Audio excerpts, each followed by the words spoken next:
കോൺഗ്രസ് നേതാക്കൾ മുനമ്പത്തെത്തി സമരപ്രഖ്യാപനം നടത്തിയത് വീണ്ടും പറഞ്ഞു പറ്റിക്കാനെന്ന നാട്ടുകാരുടെ പ്രവചനം ശരിയായി.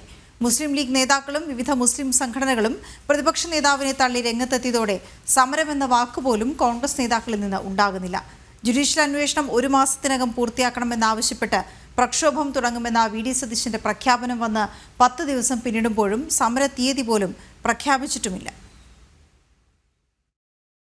തീർച്ചയായിട്ടും ഐക്യ ജനാധിപത്യ മുന്നണിയുടെയും ഇന്ത്യൻ നാഷണൽ കോൺഗ്രസിന്റെയും നേതൃത്വത്തിൽ മുനമ്പം സമരത്തിന് ഐക്യദാർഢ്യം പ്രഖ്യാപിച്ചുകൊണ്ട് അവർക്ക് അവകാശപ്പെട്ട ഭൂമി അവർക്ക് തിരിച്ചു കൊടുക്കണം എന്ന് ആവശ്യപ്പെട്ടുകൊണ്ടുള്ള സമര പരിപാടികളും അവരുടെ ഐക്യദാർഢ്യം പ്രഖ്യാപിച്ചുകൊണ്ടുള്ള പ്രചരണ പരിപാടികളും ഞങ്ങൾ നടത്താൻ തീരുമാനിച്ചിട്ടുണ്ട്. എല്ലാ വിഭാഗം ജനങ്ങളെയും പങ്കെടുപ്പിച്ചുകൊണ്ടുള്ള ഒരു പരിപാടിയായിരിക്കും. വഖഫ് അധിനിവേശത്തിനെതിരായ മുനമ്പം ജനതയുടെ സമരം 1.5 മാസം പിന്നിടുന്ന ഘട്ടത്തിലാണ് പ്രതിപക്ഷ നേതാവ് വി.ഡി. സതീശന്റെ നേതൃത്വത്തിൽ കോൺഗ്രസ് നേതാക്കൾ മുനമ്പത്തേക്ക് എത്തി ഈ വാഗ്ദാനങ്ങളൊക്കെയും നൽകിയത്. എന്നാൽ ഇത് വോട്ട് ബാങ്ക് ലക്ഷ്യം വെച്ചുള്ള വരവാണെന്നും ഇപ്പോൾ പറഞ്ഞതൊക്കെ ഇവർ മാറ്റി പറയുമെന്നും അന്നേ കോൺഗ്രസിനെ നന്നായി മനസ്സിലാക്കിയ മുനമ്പം നിവാസികൾ പറഞ്ഞിരുന്നു. ക്രിസ്മസിന് മുമ്പ് ശരിയാക്കി തരാന്നാണ് പറഞ്ഞത്. അപ്പൊ ഇങ്ങനെ പറഞ്ഞിട്ടുള്ളതാണ്. ഞങ്ങൾക്ക് അതൊരു വിശ്വാസമില്ല. ഈ സമരം തുടങ്ങണേക്കുമ്പോൾ ഒരു പ്രാവശ്യം വന്നിട്ടും ഞാൻ അങ്ങനെ ചെയ്യും ഇങ്ങനെ ചെയ്യും നിങ്ങളെ കൂടെ ഉണ്ട് എന്ന് പറഞ്ഞിട്ട് അത് കഴിഞ്ഞ് 51-ാം ദിവസമാണ് അവരിന്ന് തിരിഞ്ഞു നോക്കിയേക്കണത്.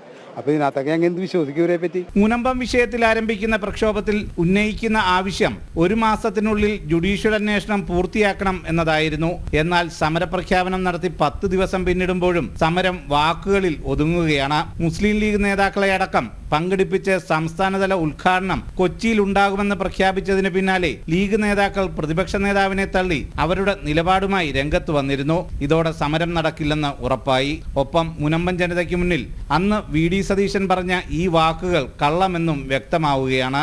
മുഴുവൻ മുസ്ലിം സംഘടനകളുമായി അവരെ ആശയവിനിമയം നടത്തി ഞങ്ങളെല്ലാവരും. എന്നിട്ട് ഞങ്ങൾ ഈ പറഞ്ഞ കാര്യം അവരെ മുഴുവൻ ബോധ്യപ്പെടുത്തി.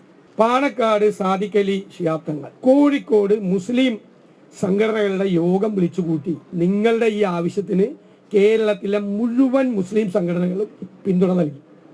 നിസ്സാര കാര്യമാണ്. ഞങ്ങൾ എല്ലാവരെയും അത് പറഞ്ഞ് ബോധ്യപ്പെടുത്തി. കേരളത്തിലെ എനിക്ക് അഭിമാനം തോന്നിയ നിമിഷങ്ങളാണ്. കേരളത്തിലെ മുഴുവൻ മുസ്ലിം സംഘടനകളും നിങ്ങൾക്ക് വേണ്ടിയിട്ട് പരിഹരിക്കാൻ എന്ത് നിലപാട് സ്വീകരിച്ചാൽ ആദ്യം അതിന് പിന്തുണ കൊടുക്കുന്നത് ഞങ്ങളായിരിക്കും. ഒരു സംശയമില്ല. ഇതേസമയം ഇടതുമുന്നണിയും UDF-ഉം മുന്നോട്ട് വെച്ച വാഗ്ദാനങ്ങളിൽ വീഴാതെ ശക്തമായി തുടരുന്ന മുനമ്പം സമരം ഇന്ന് 63-ാം ദിവസമാണ് കടക്കുന്നത്. സുധീഷ് ഗോപാൽ, ജനം, കൊച്ചി.